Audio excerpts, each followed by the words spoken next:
Girlfriend call उचलत नाही म्हणून तरुणाने केले असे काही। नमस्कार, मी आरती, तुम्ही पाहत आहात लोकाशा टीव्ही न्यूज चॅनल। गर्लफ्रेंडला रात्री उशिरा कॉल केला आणि तू मला भेटायला ये असं म्हणू लागला। त्यानंतर तिने त्याचा कॉल घेणे बंद केले। तो वारंवार कॉल करत राहिला, परंतु तिने कॉल घेतला नाही।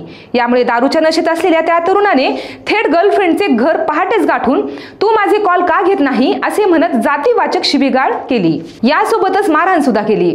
बीड शहरातील स्वराजनगर भागात घडलेल्या या घटनेची आता पोलिसात तक्रार दाखल झाली असून लक्ष्मण सपकाळ या 25 वर्ष वयाच्या तरुणावर ॲट्रॉसिटी आणि विनयभंगाचा गुन्हा दाखल करण्यात आला आहे। लक्ष्मण सपकाळ हा गेवराई तालुक्यातील सुर्डी येथील रहिवासी आहे।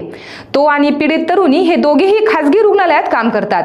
हे दोघेही गेली 3 वर्षापासून रिलेशनशिप मध्ये होते। काही कारणास्तव या दोघांमध्ये बिनसले होते। आपण कॉल केला तरीही ती तरुणी कॉल घेत नाही याचा राग लक्ष्मणच्या मनात होता। 12 मेच्या रात्री दारू पिऊन लक्ष्मण तिला सतत कॉल करत होता।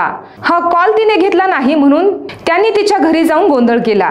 यावेळी या तरुणाने तिच्या एका नातेवाईकालाही बोलून घेतले होते, पण त्या नातेवाईकालाही त्यांनी मारहाण केली। अशाच महत्त्वपूर्ण बातम्या पाहण्यासाठी पाहत रहा लोकाशा टीव्ही न्यूज चॅनल आणि आमच्या चॅनलला लाईक, सबस्क्राईब आणि शेअर करायला विसरू नका।